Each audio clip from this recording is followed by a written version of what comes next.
Did you know that Iron Man once became a cosmic god? Welcome to the Comicstorian Full Story series, where we take a collection of complete stories and put them together in one long video to give you a better viewing experience. Iron Man, the Books of Korvac by Christopher Cantwell is a 19-issue series from 2020 about Tony Stark going back to the basics, stepping down from his company, getting a brownstone in Lower Manhattan, and just trying to rebuild his public image with Hellcat by his side, until an old Avengers villain resurfaces with his eyes set on the power cosmic.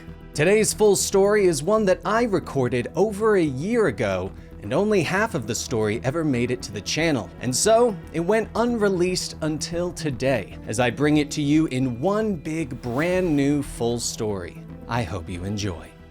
The window of the store shatters outwards as Iron Man flies Terrax through it. He flies him up into the sky, only half paying attention as he orders Boss, his AI, to sell off all of his stock in Stark Unlimited. "Who are you even talking to?" Terrax asks, just as Tony flies him through a satellite into space. Later that night, Tony is checking Twitter to find out that a lot of people are upset that he knocked out their internet and satellite TV. "Seriously?" Tony asks as he glances at his phone. Now that Tony is back, he's trying once again to find who he is, selling his stocks, his home, his vast cars, and collection of Iron Man suits. He moves to New York, where he buys a large brownstone and moves in. But he looks around at his barely furnished apartment and sighs. He walks over to the window, where he discovers Janet Van Dyne hovering outside. "Nice place. I just wanted to tell you face to face that I've moved on. I think it's what's best," she tells him. Tony nods, "I agree," and tells her to take care. That night, he takes his new car, a 1978 Dodge Aspen, to Amsterdam Avenue, hoping to open it up and race a little. "Where do I put my name in?" he asks as he pulls up. But the racers aren't having it, thinking he's a cop. "I'm not a cop, I'm just a dumb rich guy with $5 to lose," he says. The racer cocks an eyebrow and looks over his shoulder. "Somebody get Halcyon over here. Tell him he's got a heat," the racer shouts. Tony waits as Halcyon walks up.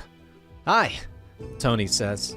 But the others laugh and tell him that Halcyon's deaf. Halcyon smiles and makes a sign, but Tony doesn't understand. He says to get ready to see taillights, the other racers inform him. The race begins and is over in only a matter of moments, with Tony trying his hardest to pull ahead, but Halcyon barely reacts and races fast and cool. "Kid's ice cold," Tony notes afterwards as Halcyon counts his money. "Doesn't even flinch. You ever want to waste another $5,000? We'd be glad to have you back," the other racers say. That night, Tony has a gathering of rich people at his apartment. Witter isn't happy, and Tony has to move through his own guests, trying to avoid everyone asking him for donations or investments.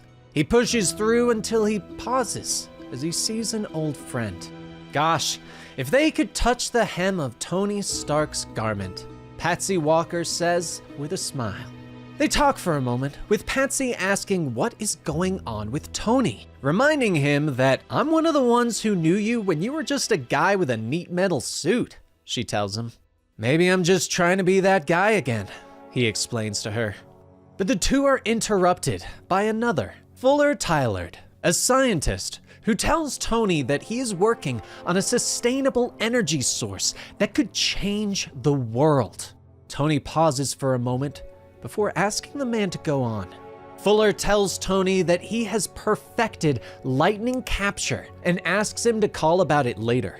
"Anyway, you wanted to show me something?" Patsy asks as the pair turns away from Fuller. Tony leads her down into the garage, where he shows her the classic Iron Man armor that he has created. "Well, what do you think?" he asks after putting it on. And she smiles at him. "Are you kidding? I love vintage clothing," she says. He suggests that they ditch the party and head out for a superhero team-up. "What about your guests?" Patsy asks. Tony looks at her and explains that he set an EMP to go off in his building and fry all of their electronics. Ah, now I understand the invite list, she says with a smile. So the two head out into the city. While standing atop one of New York's tall buildings, Tony explains to Patsy that he's trying to find himself, trying to figure out who he is. Maybe you need to be no one at all, she suggests, explaining to him that his new humility is just his ego in different clothing. But their talk is interrupted as they both notice a helicopter on top of a nearby library. As they go to check it out, they are surprised to find the unicorn escaping the building with a stolen book. That looks like a reference text. I don't think you can check that out, Tony tells him as he and Patsy appear before Unicorn. The criminal doesn't hesitate. I only serve the other, he shouts before lashing out at Tony. Does the other not have his own library card? Tony asks as he fires a beam. Hellcat moves in to punch Unicorn in the face, but the criminal turns and blasts her with energy. Tony grabs Unicorn from behind, but is hit with another shockwave of energy that throws him away. The criminal boards his helicopter and begins to fly away, but Tony leaps into the air and flies through the propeller, downing the chopper into the street below. As Unicorn crawls from the wreckage, he is still struggling to hold onto the book. Tony takes it from his hands and opens it. It's a Gutenberg Bible, Tony says with surprise. Unicorn looks up at him. The other will seek vengeance upon you, he begins to say, but Hellcat is there and kicks him in the face. She stands over the unconscious villain, surprised by his holy speech. You think he's really hearing things or just nuts? She asks. Tony shakes his head, telling her that Bellevue will have to figure it out. Elsewhere, Dr. Fuller stares out the window into the night. 1 year ago, the new android that would become Fuller Tylerd was awakened by Dr. Zoda. Please, call me by my real name. Korvac, the android says. Zoda created the android to aid the Enclave, but Korvac has no interest in this. I have bigger plans, and I must begin immediately, Korvac says as he walks from the room. Present day. Iron Man is thrown back against the ropes as Carl Creel rushes forward and grabs him, throwing him to the ground. The two of them have been captured by Arcade and are being forced to fight for the internet's sick amusement. Sorry, man, but if taking you out gets me home to my wife, Titania, I gotta do it, Creel says as he leans in. No worries. Though, maybe we should consider a different way to handle, Tony begins to say, but Creel grabs him again and throws him across the ring. Iron Man lands and hits him with a laser blast before flying into him. The two continue to fight around the ring, and Tony is knocked down. The ref steps up and begins to count, with Tony realizing that Arcade would be close by to watch the action. He whirls and grabs the ref by the shirt, reaching up and ripping away his mask to reveal Arcade's smiling face. Later, Tony is sitting on the floor of his brownstone, complaining to Patsy about how the internet thinks he only ended the fight because he was gonna lose. Tony, why does that even matter? Patsy asks him. Tony has to think about it for a moment before answering. It doesn't, but, he begins to say, but she stops him and tries to lead him through a Zen meditation breathing exercise, where he's supposed to calm his mind and not think about anything but breathing. But Tony can't get the hang of it, and finally just stops. Creel was the bad guy. Why does everyone root for the bad guy now? Tony asks her as he paces the room. She finally asks him, what is he trying to prove? That I'm still a hero, he tells her. Who do you need to prove that to? She asks. Tony looks out the window, trying to think of an answer. But the Iron Man helmet begins to beep from the bed. He puts on the helmet to answer the call, learning that 6 pharmaceutical scientists were kidnapped by Cardiac. He explains it to Patsy quickly. He said he's going to kill them because of Tony Stark, of course. I could use your help. Tony blasts across the city, approaching Cardiac fast and blasting him with repulsor beams. The criminal stands before a massive black orb. I've got him. Seems very supervillain, Tony reports to Patsy. Is this all because I support Big Pharma? Tony asks as he blasts Cardiac again. With Cardiac down, Tony scans the orb and learns that the scientists are trapped inside and will die of asphyxiation in 4 minutes. Tony tries to blast the orb, but it does nothing. They have to die, Stark. A message has to be sent. Our healthcare system is a crime, Cardiac says as he struggles to his feet, but Hellcat leaps up behind him and kicks him down. Tony flies away, knowing that he only has one choice. Boss, is this far enough back? He asks. The AI confirms that Tony will be able to reach maximum suit velocity, but then begins to list off the probable injuries from hitting the orb at full speed. But Tony doesn't listen and rockets forward, punching at the orb with full speed and breaking it open. He hangs there, the arm of his suit mangled as he gasps for air. Am I dying? Am I dead? He gasps to Patsy. Later, Patsy sits with Tony in the hospital, yelling at him for his reckless behavior and realizing that he is trying to kill himself in a heroic fashion so that his life will be simpler. But their argument is interrupted as the alarms begin to ring through the hospital. Hellcat walks forward to find that the unicorn has broken free. She rounds a corner to have him punch her in the face and knock her to the ground. I am a servant of our true God. I hear him everywhere. He calls me on the electricity. Unicorn shouts as he stands over her. Later, 42 miles outside of Canaan, Oklahoma, Unicorn runs through the plains as a storm rages above. It's me! I'm here! I come to serve! He shouts to the sky. Lightning crashes from the sky and strikes him. In New York, Iron Man hovers over the city that he has chosen to call his home. He flies down and gets to work, finding criminals and saving the day. He tries to be a hero of the people, at one point landing amongst a group of school kids to hang out. But the teachers come out telling Iron Man that he is disrupting the kids' learning and that he shouldn't be doing this. And with a sigh of frustration, Tony flies away. That night, he returns to the brownstone to find the melter has broken into his garage and melted his new car. I melted your car, the melter says with a smile. I can see that, Tony responds. He walks forward and knocks the melter out. Picking up the criminal's body, he flies him out of the building and high up into the air. For a moment, he looks around the city before dropping the melter, who begins to plummet to the ground below. Tony watches him for a moment, wondering if the villains and criminals realize that the heroes could kill them at any time, but don't. That they choose to follow the rules of society. Finally, Tony blasts down and catches the melter before he can hit the ground. Later, Tony and Patsy have flown out to the Tyler Lightning site, where Tony has decided to invest in Fuller's work.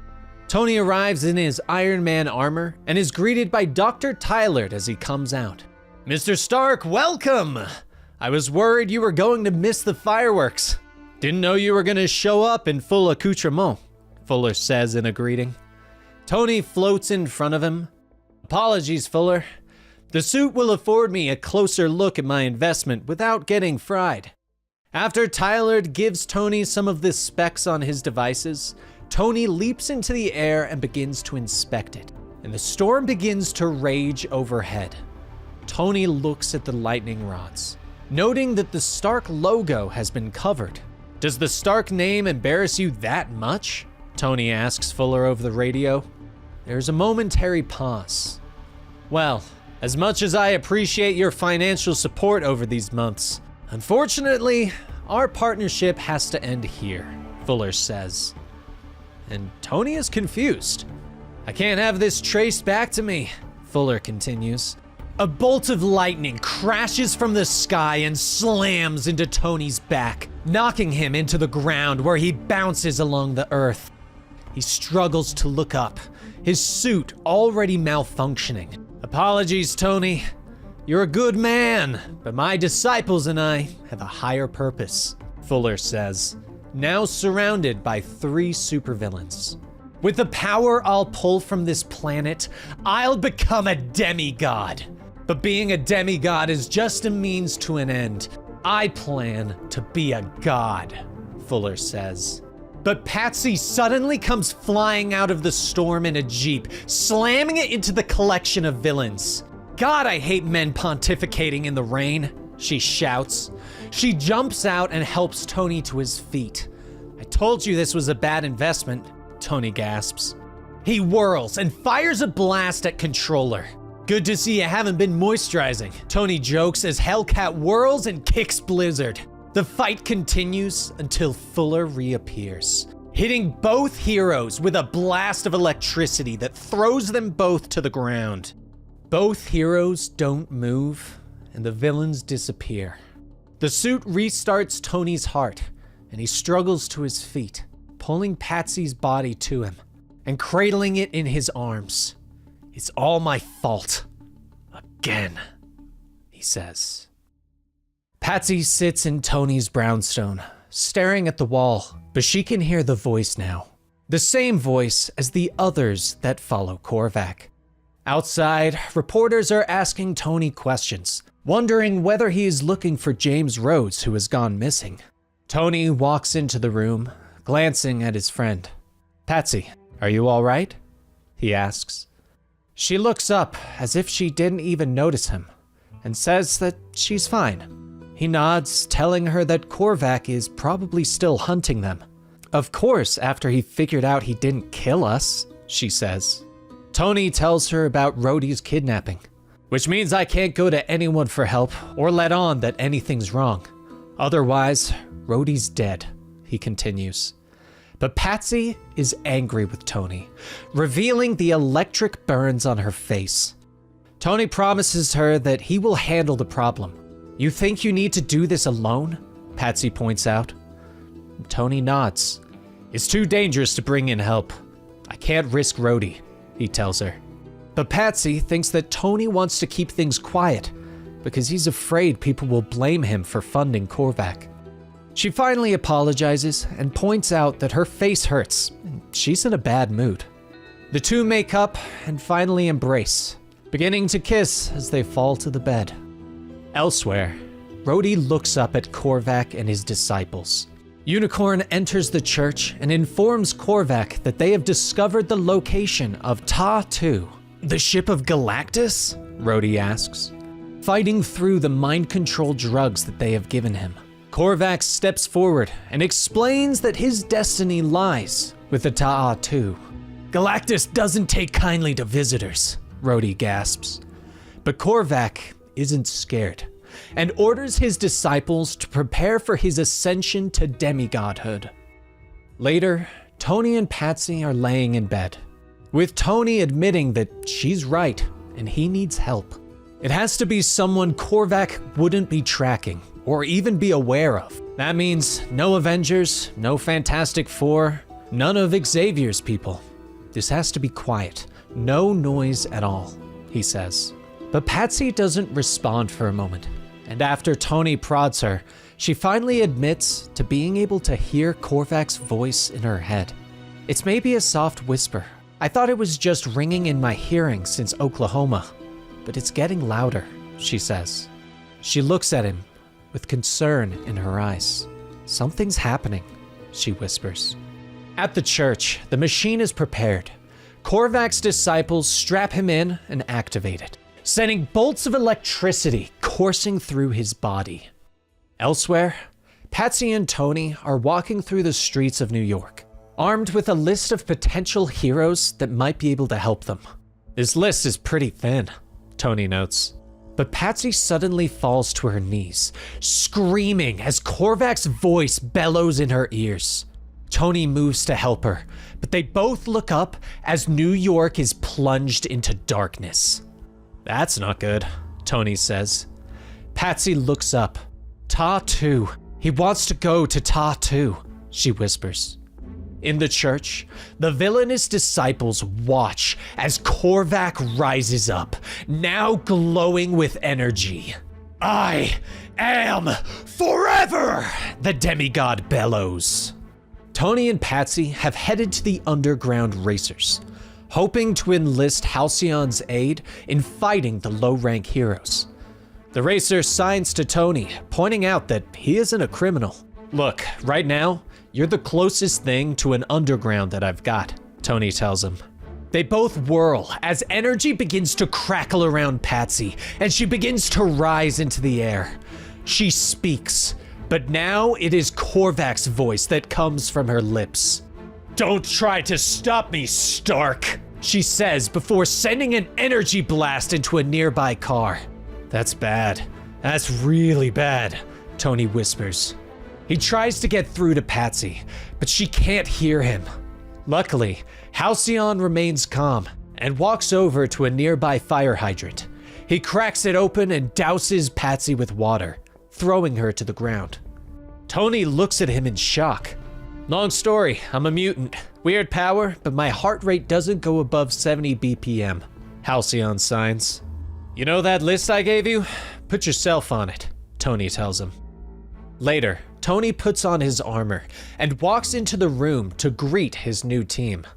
"Okay, sorry there's no coffee or donuts, but I don't have time for the usual pleasantries. And full transparency, you're all I could find on such short notice," he tells those who are gathered. Gargoyle, Scarlet Spider, Misty Knight, and Frogman all look at him. "This is the best day of my life," Frogman says with glee. Tony motions to Halcyon and thanks him for tracking down the heroes.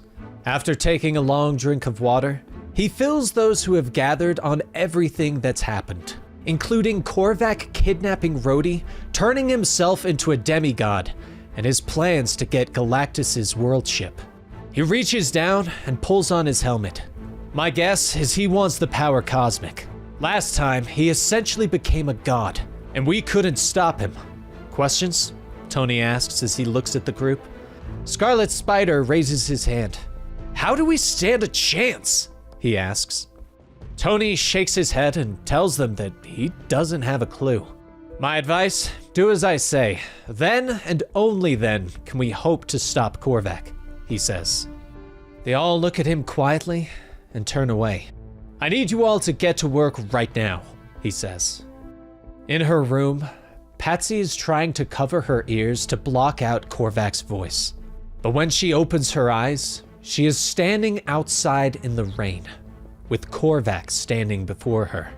"Patsy, how I feel you've suffered. How you're still tormenting.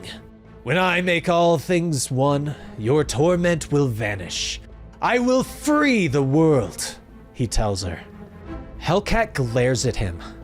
"Maybe go f*** yourself," she says. She whirls and punches an electrical box, shocking herself and dropping to the ground. Korvac walks forward and reaches down for her, stroking the side of her face. "Ignorance. Such fearful ignorance. Suffer then. Feel every bit of your fear," he whispers to her. But Tony isn't far away, scanning for Patsy's signal in the rainy city. In their headquarters, the new team is hard at work, with Misty using her contacts to learn that there is a massive radiation signature coming from a warehouse in the Bronx. Halcyon looks to them and signs that that kind of power output has to be an engine of some kind. Frogman comes into the room. "Guys, Hellcat's gone," he tells them. But Tony has already located her. He flies to her signal, waking her up gently. "You okay? I'm sorry. I used you as bait. I knew you'd still be susceptible to him. I knew he'd draw you out," he says as he helps her up. Patsy is babbling, not making any sense as she looks at Tony with fear in her eyes. "What did he do to you?" Tony questions. "I'm dead. My soul is dead. I am, she continues to say. Tony pulls her into a hug. "Patsy, I'm sorry. I shouldn't have let him near you. You're gonna be all right," he tells her. The comms suddenly come to life as Misty informs Tony of the possible location for an off-planet engine. "Wait for me to make your move, and Misty, Be careful, Tony warns her. Tony looks up as the door opens in the alley and several people come running out. There's a man with a bomb inside! Someone shouts as they run past Tony. He lowers Patsy back to the ground and tells her that he has to go. She looks at him with fear. I will be right back, I promise, he tells her. Tony walks away and enters the laundromat. He finds Korvac leaning against one of the machines. There you are, the hero, Korvac says with sarcasm. Iron Man stalks forward. No bomb then? He asks. Korvac shakes his head. Of course not. I don't want anyone to get hurt, he says. Korvac explains that he just wants to take over the universe and make it a safe place for everyone. Tony isn't buying it though, but their conversation is interrupted as Misty comes over the comms again, telling Tony that they've arrived at the warehouse and have found Korvac's ship. The group of lower tier heroes enter the ship and find that it is empty.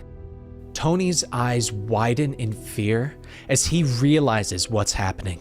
Misty, get out of there now, he shouts. The warehouse explodes, shaking the ground even where Tony and Korvac are standing. Tony falls to his knees, trying to get someone to answer the comms. Korvac steps forward and puts a hand on Tony's shoulder. You're misguided, Stark. You like to think that you should be in charge. But the truth is, you're just an upright worm. You'd better leave matters that you're not suited for in more capable hands, Korvac says. Tony bellows in anger and looks up at Korvac, blasting him with all of the energy in his suit. As the smoke clears, the suit begins to fail, and Tony falls to the ground. But Korvac stands back up, his clothes and half of his face burned away, revealing the android beneath. Was that it? Was that everything? He asks. He walks forward, kicking Tony so that the man falls over. Your suit is completely spent. I'm sorry, Tony, but I promise you, it will all be beautiful, Korvac says, stepping on Iron Man's neck and snapping it, before turning to walk away, leaving Tony collapsed on the ground, unable to follow him. Tony isn't giving up. His neck is broken, but he puts an arm down to try and push himself up. Hellcat has tried to come to her senses and moves into the laundromat. She puts an arm around him and helps him to his feet. And together, the two of them put Tony into a laundry cart and head out into the rainy night. Hellcat manages to flag down a taxi and gets Tony into the back seat. Drive, now, she shouts. Tony gasps at her, telling her that a hospital won't do him any good, and he needs to get to Halcyon. Meanwhile, at the warehouse, the other heroes aren't dead. Everyone looks around in shock and sees that Gargoyle has created a force field around them. The fortunate news is, you're not dead, he gasps, with the others noticing that he is severely wounded. What the heck happened? What did he do? Scarlet Spider asks as the force field drops and Gargoyle falls to the ground. Frogman quickly explains that Gargoyle shielded them with his bioenergy. Scarlet Spider nods and picks up the big man. Then, by that simple math, we gotta get him help before he dies, he says. On Korvac's real ship, the demigod and his disciples are preparing to leave. Korvac heads out into the warehouse with the intent of dealing with the captured James Rhodes, who is doing his best to escape. Korvac turns as Guardsman approaches.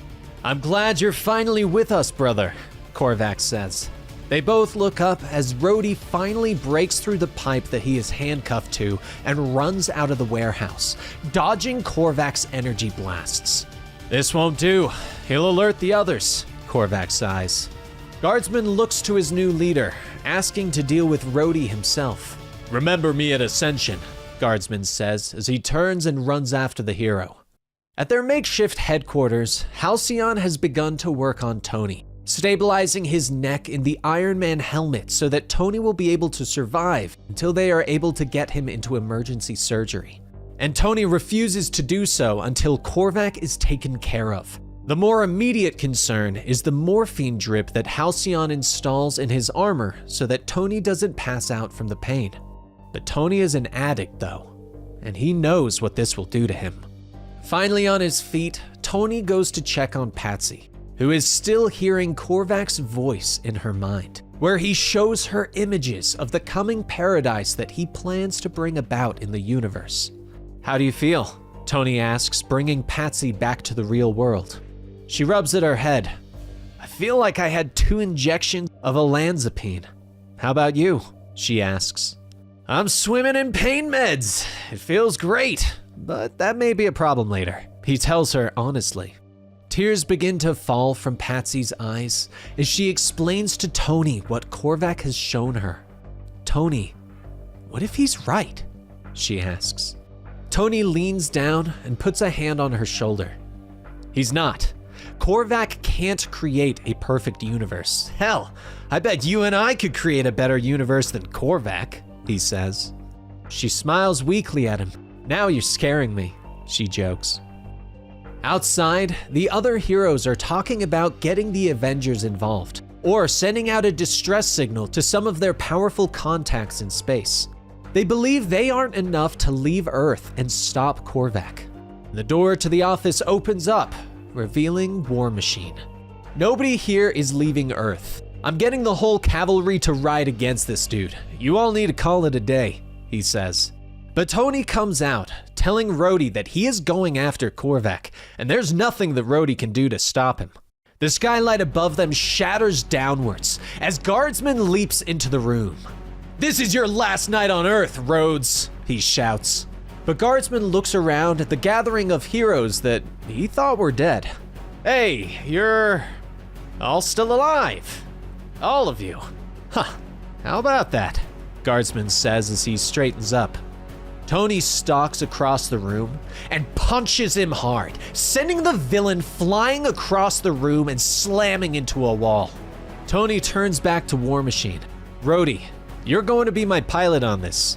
Now bring me the most advanced spacecraft I own. We're going to make up for lost time," Tony says. A short time later, Tony's ship barrels through space with Halcyon at the controls. The mutant racer smiling broadly at having gone from a street racer to a spaceship pilot in a very short period of time. In the back, Rhodey and Tony are fixing up each other's armor, giving themselves tweaks to help fight against Korvac, with Tony asking his old friend to trust him in the upcoming fight. Rhodey looks up at his friend as he sits down to let Tony tune up his armor. "Tony, I trust you like a brother, but that's all you're riding on right now," he says. Tony looks at him and nods. "I'll take it, bud," he says quietly as he gets to work. Later, Tony goes to Patsy, asking her about the paradise that Korvac showed her. "He's really in your head, isn't he?" he asks. She nods, explaining that Korvac knows they are coming. "That means he'll be ready," she says. But Tony asks if Patsy can make the connection a two-way street so that he can speak with Korvac. "I'm not expecting to reason with him or anything, but come on, it's worth a shot," Tony tells her, letting her know that he fully trusts in her. Patsy finally nods and takes his hand. In moments, they stand in the paradise that Korvac showed her. The demigod turns in surprise to see them. "Tony, nice to see you. How's the neck?" Korvac asks as he smiles at them. "Neither of you can hurt me like this. Your minds are scattered, exhausted, too angry," he says. But Tony shakes his head, asking Korvac to show him the utopia that he has planned. "I want to know how it actually works, the nuts and bolts of universal harmony," he says. Korvac looks at him in surprise, having never thought to show Tony. "I never considered you'd want me to share my vision with you. It's quite beautiful. It's perfect," he says. So Korvac holds up his hand and the landscape shifts around them. He explains that all things in his perfect universe will be the sum of the aggregate, that there will be no war, anger, or hatred, that everything will be working in perfect harmony and balance. Show me this aggregate, Tony asks. They are suddenly shown a world covered in a beautiful and perfect crystal. This is all life itself, across the universe, Korvac explains, proud of his vision. But Tony sighs and shakes his head. So, it's entirely homogeneous, limited only to this singular type of existence? No freedom, no flair, no deviation, not even color. Just nothing. Things grazing on nothing, Tony says. Patsy looks at Korvac. I'm sorry, but this utopia sucks, she says. Korvac becomes angry with them, declaring that they don't have the inclination nor the mental capacity to understand his vision of harmony. Big K, this is all about you. It's a vanity project. And if you worked for me, I'd fire your ass, Tony tells him. Korvac steps forward, prepared to fight the mental projection of Tony, but Iron Man suddenly blinks out of existence. Patsy steps forward to fight Korvac, but the demigod waves his hand and she is encased in the crystal from his vision. In the real world, Misty has walked into the room, shocked to find Patsy collapsed on the floor and Tony having disappeared. She rushes to tell Rhodey, but War Machine has his hands busy. Their ship has caught up to Korvac and the two are now engaged. We're about to have a dogfight in outer space, and I need gunners in the belly and tail, he shouts to his makeshift crew. Evasive maneuvers, he shouts to Halcyon, who remains completely calm and begins to push the controls. Meanwhile, in a beam of light, Tony has appeared in a strange world. He looks up to find a patrol of alien creatures looking down at him. Trespasser, don't move, we're taking you in. Lesson you want us to neutralize you right here, eh? One of the patrolmen says. Tony looks at him in shock. Are you Canadian? He asks in surprise. Back in space, Rhodey and Halcyon are trying to dodge Korvac's attacks, but while their ship might be faster, Korvac's is more maneuverable. The ship twists through the void as Scarlet Spider and Misty Knight try to fire at them with their lasers. The front controls suddenly spark as they are hit by another blast. I just lost flight control. This ship maneuvers like my grandma's damn Cadillac. Halcyon, brake us hard left, Rhodey shouts. In the back, Frogman is still strapped to his chair. I was very excited to go to outer space, but now I really don't like it at all, he shouts. In the back, Gargoyle has picked up Patsy's unconscious body, holding her close and shielding them both within his bioenergy, promising to take care of her. Come back to us, Patsy. Hear my voice, friend, he says. But in her mind, Patsy hears a new voice, and she looks up to see Moondragon floating down to her. Hello, Hellcat. It's been a while, and it seems your mind has rekindled some interesting abilities, Moondragon says, remembering when Hellcat had psychic powers in the past. I'm here to make you stronger, Moondragon says, telling Hellcat that the Guardians received their message about the threat of Korvac, but that they won't be able to get there in time to help. So I'm going to enhance your mental powers, but I don't want you to be hurt, she says. Patsy thanks her, taking a moment to explain the threat of Korvac's paradise. So Moondragon takes Patsy on a journey through her mind. They begin at her high school, where Patsy is able to use her mental powers to learn the answers of a test from her teacher and mentally throw his apple against the wall. But Patsy is caught for the act and told to go to the principal's office. But the principal is Damon Hellstrom, who threatens to drag her back to hell again, to be his bride.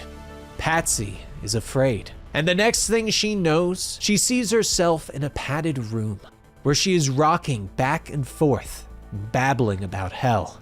But Moondragon is with her the whole time, and Patsy is staring down at her body. Who is that? She asks. Your fear. Fear of your own mind, Moondragon tells her.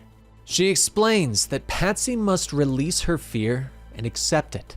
Then she will become more powerful and not afraid of her own abilities. Patsy does as she is told and releases the bonds from the image of her younger self, hugging her close and smiling. Deep down, Korvac is afraid. If you are not, you can win, Moondragon tells her. Patsy suddenly awakens aboard the ship and jumps out of Gargoyle's arms. What's happening? She shouts. Frogman looks back at her. The shit has officially hit the fan, he shouts. She runs to the front of the ship and throws Halcyon out of his seat, ignoring Rhodey's shouts that they are about to die. Give me 10 seconds, then throw everything to the engines or whatever. Just make it go as fast as you can, she shouts. Patsy reaches out with her mind, showing Korvac images of the Badoon, who towers over him and promises to enslave him once again. Korvac is afraid for a moment before blasting the images with energy. Illusions all! He shouts, and the surge disables their ship for a moment, and Rhodey hits the boost, sending their ship hurtling away into the blackness of space. Now out of the battle, everyone breathes a sigh of relief. But then Hellcat looks around. Wait a minute, where the hell is Tony? She asks. Korvac and his forces have stopped in another world, where they search for the remains of his brother, the being known as Adam 1, but better known on Earth as the first Human Torch, Jim Hammond. I don't care who you are.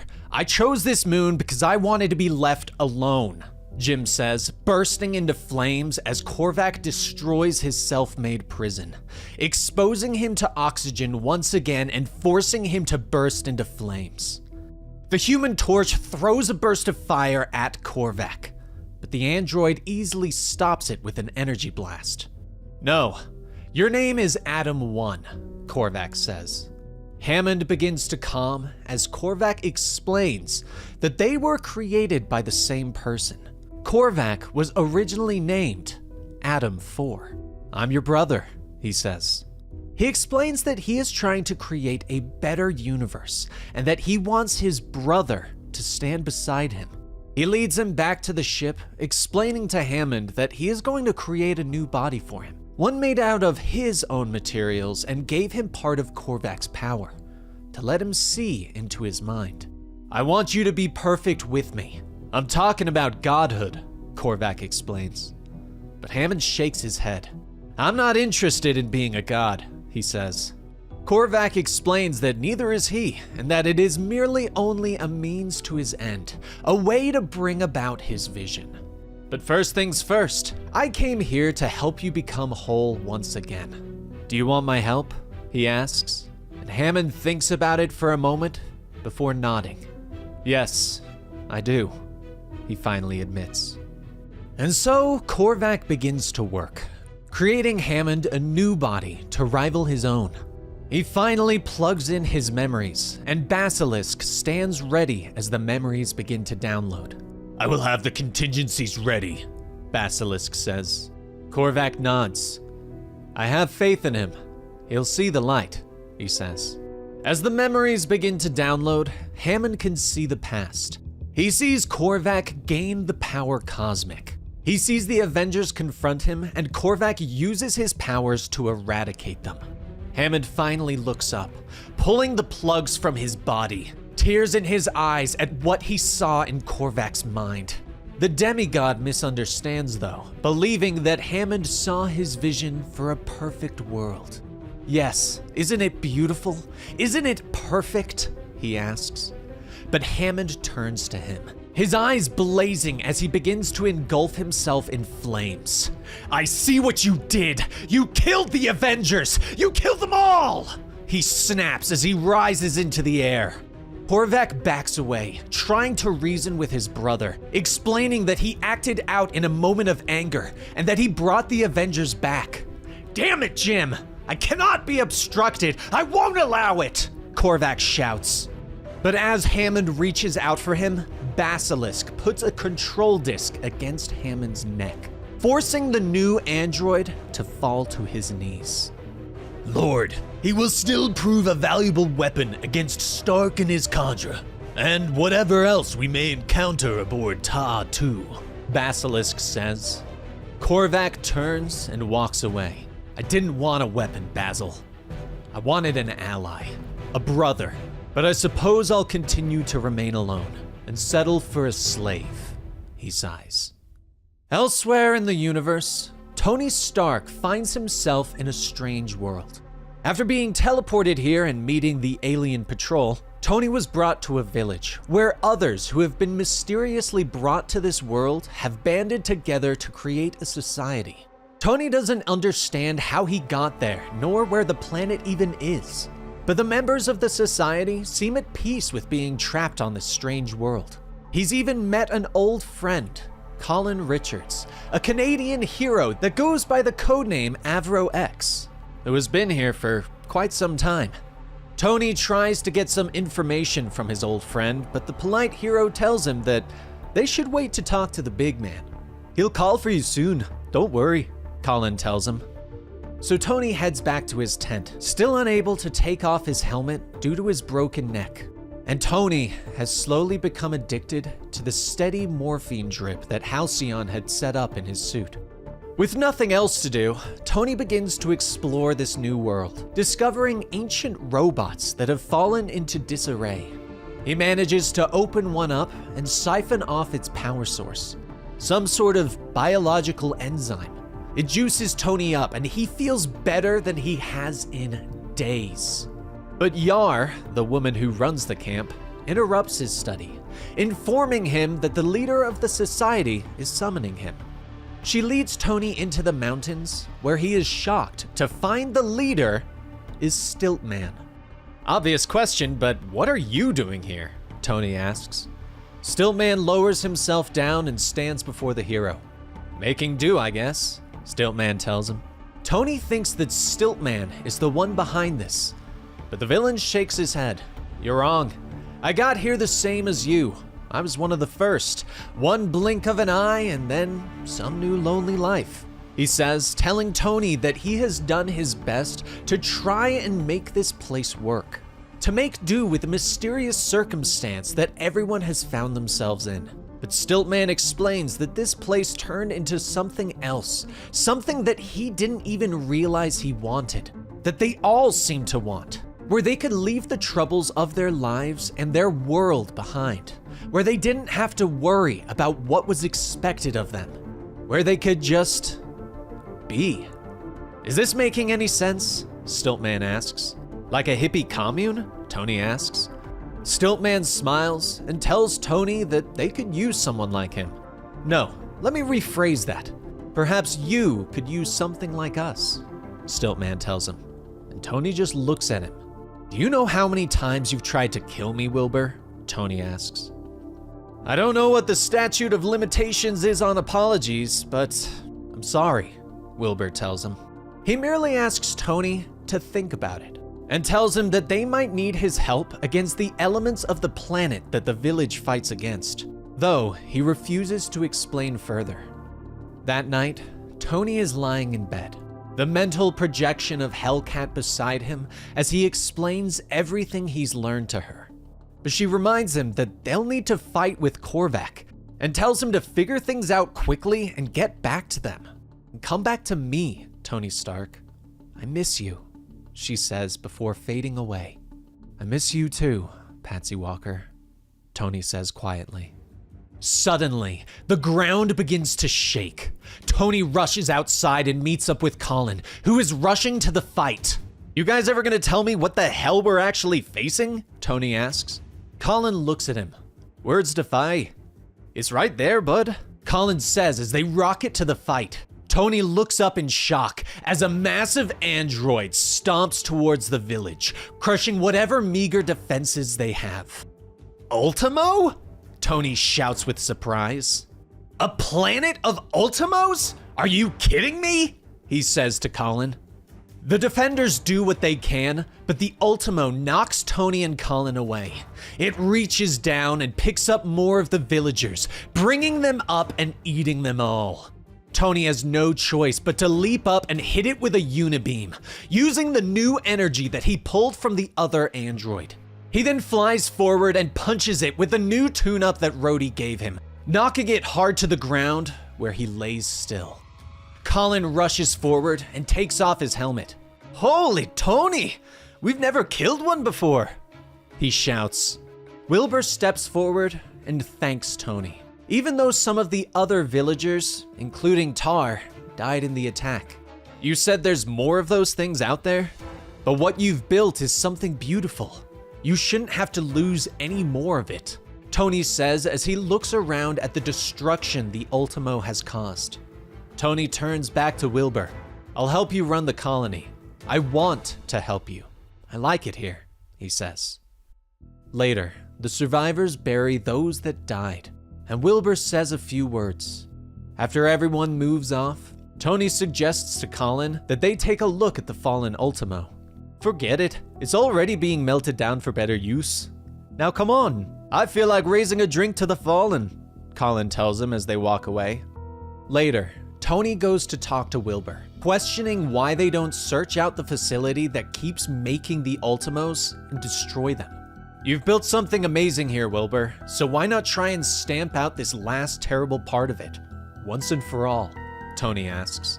But Wilbur shakes his head, explaining that they don't have enough fighters to launch an attack of that magnitude, pointing out that it takes the Ultimos months to reach the encampment. He puts a hand on Tony's shoulder. "It's funny in a way. I think the threat of the machines is what keeps the community bound together. No dissent," Wilbur says. He motions out of the tent, telling Tony that he could use some help with a rescue signal that he has been trying to put together. But as they are walking away, Tony hears Hellcat's voice in his head again, reminding him that they still need his help defeating Korvac. That night, Tony lays awake in his bed, still not sure what is bothering him. He slips out of his tent and goes to the remains of the Ultimo, popping off one of its service panels and looking through its inners. "I told you this Ultimo wreck was off limits, Tony," Colin calls from behind him. "Do you even know why it's off limits?" Tony asks as he turns to his friend. "Wilbur's been through half a dozen of these things," Colin informs him. But Tony turns back to the machine, causing Colin to shoot him with a blast of energy. "You're not in charge of this colony, Tony. You're not in charge of anything here," Colin tells him. And Tony gets to his feet, grabbing Colin by his rocket boots and slamming him into the ground. "What are you protecting? What are you hiding?" he asks as he rips Colin's helmet off.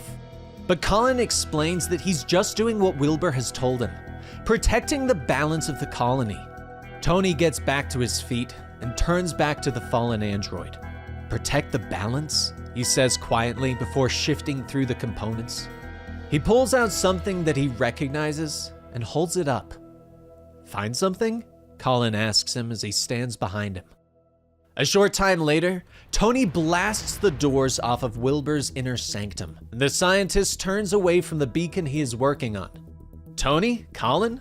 Did you try knocking first? Maybe I was distracted and didn't hear it," he says sarcastically. Tony holds up the device that he pulled from the robot, pointing out that it is being controlled remotely with components taken from Earth. "Are you accusing me of something?" Wilbur asks. And Tony nods. "Yeah, murder," he says. Stiltman suddenly rises up, forcing the two armored warriors to leap into the air. "This is my home, Tony, and I'm starting to think that you should leave," Wilbur says. As they fight, Wilbur explains to Tony that he is destroying the grand experiment, that he had had enough of the humiliation back home, so he came here, creating this colony so that he could prove that he could create something amazing, something true, something pure. But the two heroes destroy Stiltman's extending legs and arms. "It's not pure, Wilbur. It's sick and sad," Tony tells him. The two look up to see the colonists gathered at the door, having heard everything.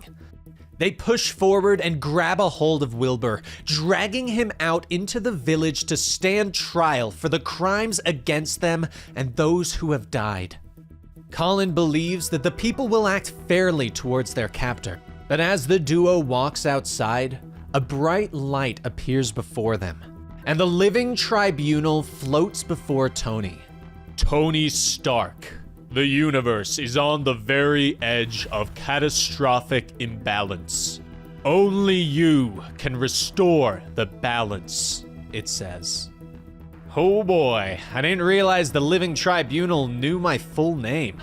Seems bad, Tony says quietly. He asks the Living Tribunal to return all of the colonists to their homes and teleport him to the Ta'atu. Colin offers to go with him, promising that he can help. The Living Tribunal agrees, and the heroes disappear in a flash of light. And in seconds, they stand in Galactus's world ship, with the alarms blaring at their sudden presence. Tony and Colin look around, with Tony informing his friend that they need to find the master control area to shut down the defenses. Thank God Galactus isn't home, Tony says as the sirens continue to sound.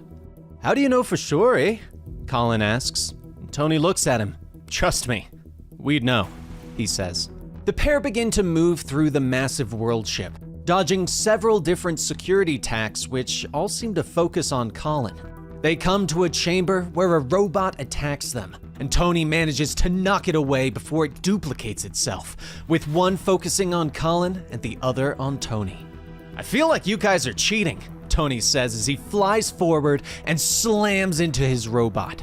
He manages to destroy it quickly, rushing forward and flying through the one attacking Colin. They continue to move through the ship, with Colin and Tony talking about Canada, trying to take their minds off the horrible death that might be reaching them both very soon. But they are interrupted by a new set of alarms. Spotted again? Colin asks. But Tony shakes his head and says that he thinks this time it's outside the ship. I'll try to make it to the ship dock. You keep looking for master controls to shut down these defense systems, Tony says. Colin gives the thumbs up and heads off. A short time later, Colin has found his way into an important-looking room. This looks mighty important, but how do I determine which controls do what? I think I'll just use the Tony Stark method, Colin says before opening fire on the controls. Meanwhile, Tony has reached the docking bay and sighs as he sees Korvac's ship landing. Yep, and it looks like it's the guys I didn't want it to be, he says as he moves forward. Korvac and his disciples step off their ship. Stay alert. The defenses inside this ship are just as lethal as those outside, he says to his followers. Tony calls to them from the shadows where he's leaning against a wall. Yep, Willy Wonka's got a real point there. This place has all kinds of surprises, Tony says. Korvac is surprised to see Tony, who is also surprised to see the Human Torch. My brother Jim has seen the light, Korvac tells him. But Tony isn't so sure. Ha! Right, he laughs. But Jim steps forward and blasts Tony with a burst of fire. Let him go, Colin shouts as he flies into the docking bay, aiming his pistol. But Korvac simply turns and blasts Colin with his energy powers, incinerating the hero and leaving nothing but his helmet behind. No! Tony yells. He turns on Korvac. His armor is smoking from Jim's attack. What kind of god kills for joy? Kills for sport? A false one! A fraud! He bellows as he rushes forward. He grabs hold of Korvac's arm and rips it off his body. He whirls with the limb and smacks him away. But Korvac's followers turn on Tony, hitting him with several blasts before Basilisk rushes forward and punches Tony hard enough to knock his faceplate off. Tony hits the ground, his eyes rolling into the back of his head. Basilisk lifts him into the air, but Korvac orders him to stop. Stay your hand. Can't you tell? He's already dying.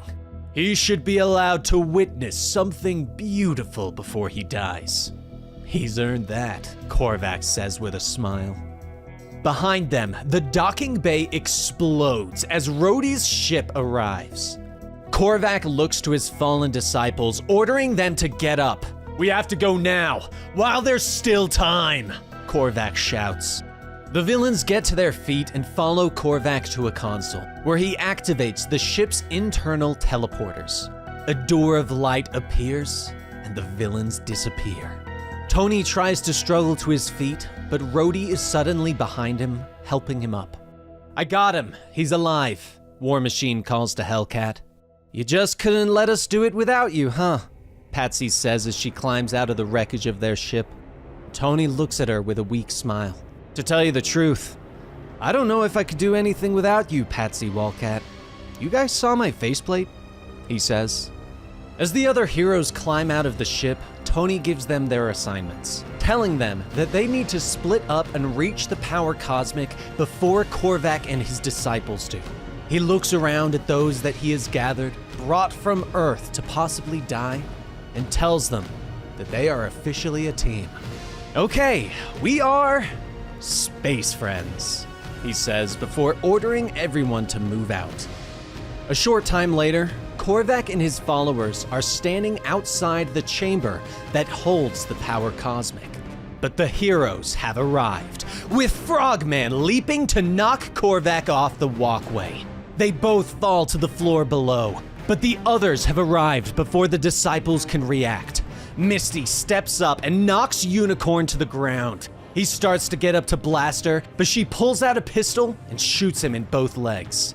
"I don't think the gun was my idea," Tony points out as Unicorn falls to the ground. The heroes continue to fight, but Jim grabs Korvac and flies into the power cosmic chamber. "What the?" Hellcat whispers as she sees the control disc on the back of Jim's neck. The rest of the heroes rush after Korvac and arrive just as Korvac is stepping into the center of the room, with Jim keeping them at bay with bursts of fire. "You're too late, Stark. As for what comes next, you're welcome," Korvac calls. Hellcat looks at Gargoyle and asks him to fly her into the air. They swoop upward, and she orders him to throw her. Ignoring the searing pain from the Human Torch, she reaches out and rips the disc from Jim's neck. They both tumble through the air and slam into the ground. Korvac steps forward, reaching out for the power cosmic as Misty tries to shoot him, but her bullets do nothing. Tony rushes to Patsy's side and cradles her. "Tony, what happened?" Jim says as he struggles to his feet. "You briefly joined a cult. It's okay. It happens," Tony tells his old friend. Everyone suddenly turns on Korvac, blasting him with energy and bullets, knocking him to the ground. Tony rushes forward and uses his suit's new tune-up to hammer Korvac again and again, punching holes into his body until the android falls. "Tony, calm down," Jim says. Tony nods, breathing heavily. "Sorry, I really hate him." Tony tries to turn, but collapses to the ground. "Okay, everybody, take 5.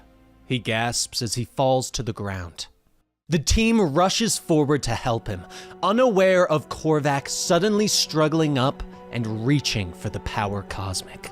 But Tony sees it. He realizes that he can't stop Korvac, not like this, so he pushes away from his friends and makes a choice. He reaches for the power and claims it for himself. Tony finds himself floating through the vastness of space. He can sense the cosmic energy is bonding with every cell in his body. He flies forward, discovering that he is looking at himself in the mirror. Flying through it, he finds himself in the Stark mansion from his youth. He sees a young version of himself, alone and crying. He knows this version. It's the version that no one paid attention to, the one that always felt alone. Next, he sees an older version of himself, the one that just found out about his parents' death, the one that promised to do something so that people would see him. Tony suddenly begins to grow until he bursts through the ceiling and stands tall over the city. Now the world saw him, but then he began to shrink again, until he was so small that he fell onto the Avengers' dinner table. There he stands in front of 2 large Iron Man gauntlets. "Oh, I get it. I'm in my own way. Clever, he says to himself as he steps forward. But the gauntlets flick him away and he lands in a garbage pile of old Iron Man armor. He looks up from the pile to see Korvac, massive and sitting atop the planet. Korvac looks up and sees him. "Who dares? Out from my universe at once, flea!" Korvac shouts as he prepares to destroy Tony. But Tony picks up a piece of scrap metal and defends himself, fighting back against Korvac's assault until he manages to kick him into a black hole. Tony sighs. He can't believe that this is the inner workings of his mind, that the power cosmic is showing him. It's the same old thing. Father issues, childhood trauma.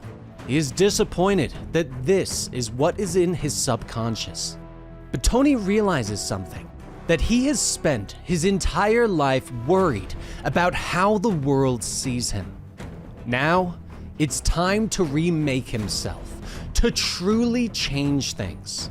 He flies back down to the mansion and through the mirror, floating once again in the vastness of space. He promises that before he begins his work, he will return to the world ship and see his friends. Let them know that he is okay. But in reality as we know it, Korvac is floating through space. But he too has touched the power cosmic and becomes once again a god. He begins to glow, preparing to start his mission to remake the entire universe. About that, a voice calls to him. Korvac looks up in anger and surprise. "You," he hisses.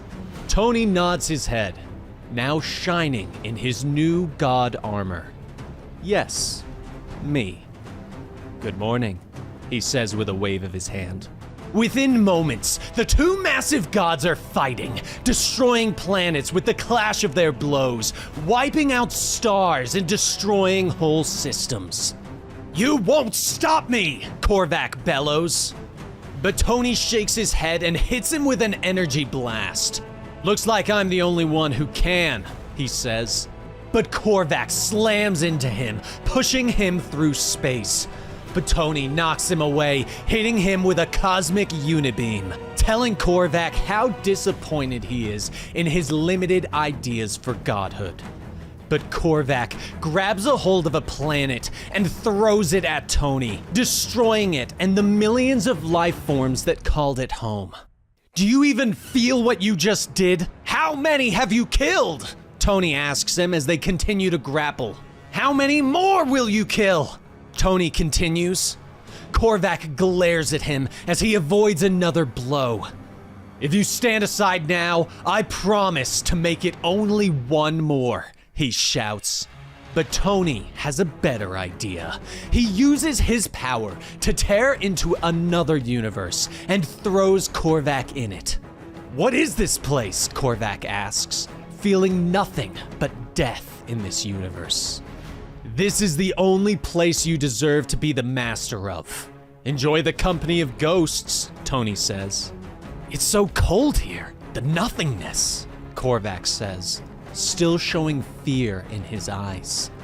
But the pair look up as the living tribunal speaks to them, now surrounded by the other great cosmic powers of the universe. "This battle ceases now," the living tribunal says. They take hold of Korvac. "You have disturbed the universal balance.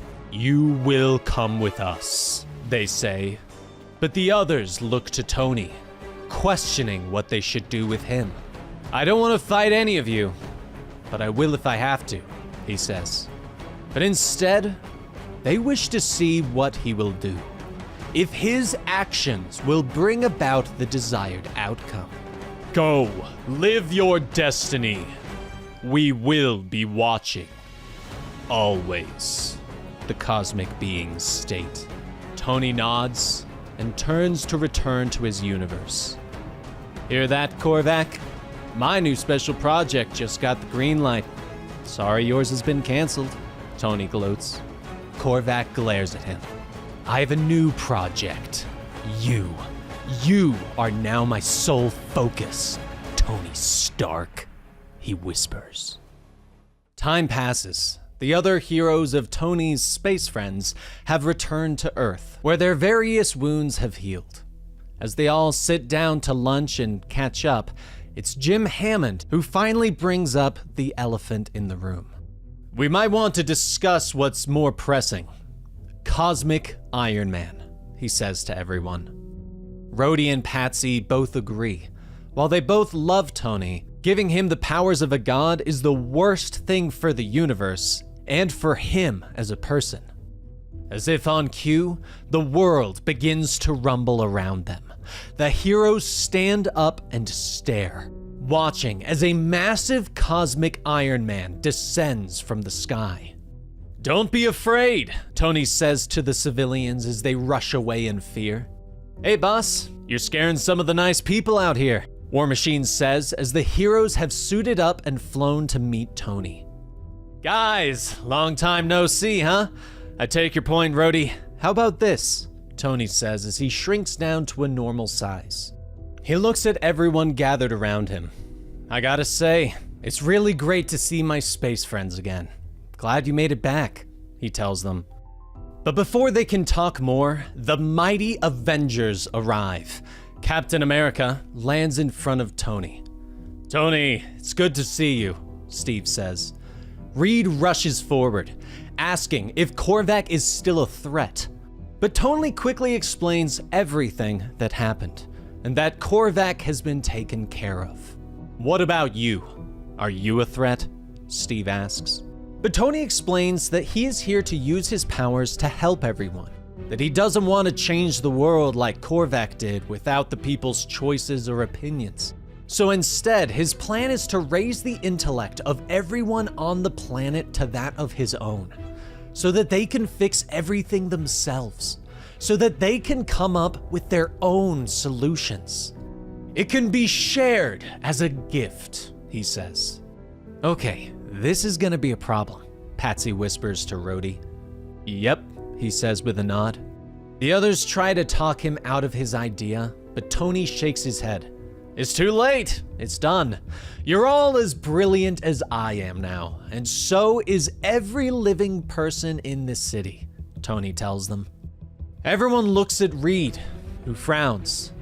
I actually think I just became dumber, he says quietly. Around the city, everyone's lives immediately begin to change. Everyone now has the ability to fully articulate what they are thinking and feeling. Children begin to think about humanity's place in the whole universe. Problems are immediately solved. But this goes for everyone, including the villains. Realizing that Tony's plan can cause more harm than good for both the city and himself, Patsy has no choice. She goes to the one man that she thinks might still be able to outsmart Iron Man. It is during the night that she meets with him on the rooftop of a building. I don't want to hurt him. I want to save him, she says. And Dr. Doom steps from the shadows. I make no promises or guarantees, only that I will demote this Iron God back down to an Iron Man, one way or another, he promises. Days pass and the city begins to change. The police have all quit their jobs and begun to focus on space travel. The city's landfills have begun to be converted into a new energy source by the dock workers. School test scores have skyrocketed, and several common citizens have turned to a life of brilliant crime. Tony has had no choice but to build a special prison to hold these super geniuses and lower their intelligence once again. Patsy watches all of this unfold on the news in her apartment, while Doom sits nearby. He's causing utter havoc. You're doing the right thing, Doom tells her as he flips through a magazine. But the rest of her guests arrive, and she gathers the pizzas she's bought for the event. Is the spell in place? She asks Doom. He nods. She leads him outside where the rest of the space friends are not happy to see him. But Patsy explains to them that they need to stop Tony and return him to his regular self. She believes that Doom is capable of doing this. The discussion turns into a shouting match until someone calls from above them. "Why such conflict?" Silver Surfer asks as he floats down. He looks at Patsy. "Hellcat, I heard the faint echoes of your thoughts searching for my assistance. What do you need from the Silver Surfer's powers?" he asks. Meanwhile, Tony is sitting in a meeting with government officials. He has returned to his human form so as not to upset them, but he is growing sick of the same old arguments. People who think that he should do more or are just asking for more things. He finally waves his hand, and everyone simply begins to agree with him, telling him that everything he is doing is great. Tony knows that they are just telling him what he wants to hear, but he doesn't care. He just needs them to agree with him so that he can set everything up. And he finally stands. "Thanks, everybody. I'm gonna take off," he says, listening to their claps as he walks out of the room. He heads to Patsy's apartment, where he walks through the door. "Hey, I smell pizza," he calls out. Patsy looks back at the gathering of heroes. "Remember, act agreeable. That's his new thing," she tells them. And he comes out onto the patio. "Hey, there he is, the man himself," Patsy says, a big smile on her face. "Man, you look so great," she says as she rushes and gives him a big hug. Tony looks at her. "Well, I know you're saying that because you have to," Tony says, and everyone laughs and agrees with him. Tony grabs a slice of pizza, asking if Patsy truly believes that he is doing the right thing. "Tony, you're doing great," she says. But Tony keeps pressing the matter, making her repeat herself. "That means a lot. I don't know how I could do this otherwise, you know?" he tells her. "That means a lot. I don't know how I could do this otherwise, you know?" he tells her. Above them, Silver Surfer and Dr. Doom watch. "Alas, the pizza party has ended," Doom sighs. Tony looks at Patsy with shock. "You were faking it? All of you?" Tony asks her. Patsy nods. "It's all fake. Everything you're doing," she says. Tony begins to get angry. His eyes begin to glow with the power cosmic. But the Silver Surfer flies down and hits him with a blast of energy. Doom appears next, gloating that Tony's power could be stopped by simple magic. Tony whirls on his friends, who have begun to activate the device that Doom brought to siphon the power cosmic. "Oh, I see. You want me gone, huh? You trust me that little?" Tony asks. But Patsy shakes her head. "We don't want you gone. We want you back," she tells him. But Tony whirls on Doom, using his power to blast him out of the universe. The Surfer descends on him. "Stark, you must cease this," he shouts. But Tony looks up and blasts him until the Surfer is just a puddle of silver. Frogman is next, followed by Gargoyle. The others blast at Tony, trying to stop him. Jim suddenly falls to the ground. Halcyon's heart is finally sped up until he has a heart attack. And then Rhodey is all that remains.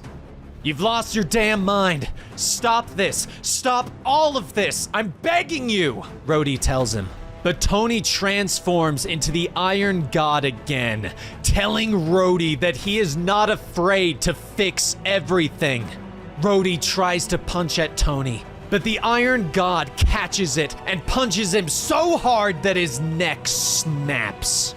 Tony stares down at his fallen friend, suddenly aware of what he has done. He looks around at all those that he has just killed. The mask falls away to reveal Tony's face, and tears begin to fall from his eyes, and he turns to look at Patsy. "I guess it's my turn, huh? At least I'll go out a hero and a friend," she says. but Tony just falls to his knees in front of her. The Iron God armor disappears, and it is just Tony kneeling before her now. She reaches out and puts her hands on the side of his head. "Tony, we need to talk," she says. And in the blink of an eye, they stand in a long wheat field. Tony is shocked, recognizing the field from when he was a kid, and he looks at Patsy. "I know, I killed them, but I can bring them back. It's easy with my power. I can even make it so they won't remember. It'll be like it never happened," he tells her. But Patsy shakes her head. "But it did happen. You did this," she says.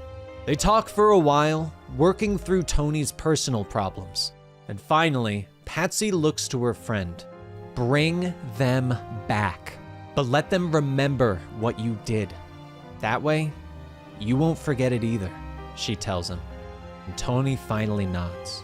"Yeah, okay," he says quietly. He goes to each of them and tells them that he's sorry and apologizes for what he did, until he gets to Doom. Anyway, no hard feelings," he says. And with that done, he raises his hand again and releases the power cosmic into the universe once more, becoming nothing more than a mortal man. He takes one final look at Patsy before leaving. "I'm sorry, Patsy, for everything," he tells her. He walks through the city until he finds himself in Central Park, but his body is weak. He had become addicted to the morphine in his system before he had become the Iron God. And when he returned himself to his mortal form, he didn't purge it from his system. He collapsed to the ground, sweat dripping from his face as he goes into withdrawal. But there is a bright light, and suddenly Korvac is leaning over his body. "Stark!" the cosmic god bellows. He smiles as he tells Tony that he had the most brilliant idea for a peaceful universe. A place where death reigns, and so there is no life. He gloats as he explains that he killed the Living Tribunal, intent on killing Stark first in his grand scheme. But Tony doesn't respond, and Korvac becomes surprised. "Stark?" he whispers. He grabs Tony's shirt and lifts him up, slapping him in the face until he looks at him finally. Tony weakly smiles at his enemy. "Hey, Big Mike, what brings you to this side of town?" he asks quietly. Korvac glares at him, repeating that he will bring utter silence to the universe. "That's how I will achieve harmony. That's how I will achieve peace. By silencing it all into nothingness." "Okay," Tony says before turning and vomiting into the grass. "Have to admit, there's an elegance in that. Simple," he gasps. Korvac demands to know what is happening, and Tony explains that the withdrawals are killing him as his system shuts down. He looks up at Korvac, asking how long it has been since he was just a man. Not an android or a robot or a cosmic god, asking him how long it has been since he was afraid of anything. "What I'm saying, Michael, is stop hiding. Be a man for once in your life. Try it," Tony says. Korvac glares at him for a moment before the power cosmic is released from his body. For once, he stands before Tony as a mortal man. And with a roar of anger, he lashes out at Tony, hitting him again and again until Tony falls to the ground in a bloody mess. But Korvac pauses. "What is happening to you?" Korvac asks. "I'm probably gonna die if you don't kill me first," Tony tells him. Korvac looks at his sworn enemy before looking up into the vastness of space above them. Finally, he picks Tony up and carries him away, bringing him to the hospital where he leaves him in the emergency room. With that done, he finds a tall building and stares up at the night sky before stepping off and plummeting to the earth below. 1 week later, Patsy picks Tony up at his brownstone. "You ready?" she asks as she looks at the bag in his arms, and he nods. "Yeah, let's hit it," he says. They drive an hour outside the city, and they finally arrive at the rehab center that Tony has booked himself. "You want me to come in with you?" she asks him quietly. But he shakes his head and tells her that he needs to start this himself. They hug each other, and he pulls away. "You mind picking me up when I'm done?" he asks her. And she smiles. "I'd love to," she tells him. And he thanks her. "Good, because you're my only choice," he says. Tony walks into the rehab center, where he is shown to his room. The nurse tells him that he already has some mail. And he picks up the letter and reads it. "Hey Tony, just thinking of you. You can do this. Your friend, Frogman," the letter says. Tony smiles and looks out the window, ready to start his road to recovery. And there you have it. I personally thought this was a cool run, especially with that crazy ending and how it changed Tony Stark to his friends. What did you guys think of this story? What do you wish they kept around? Let us know in the comments down below. Like and subscribe, and we will see you next time. Rest in peace, Benny.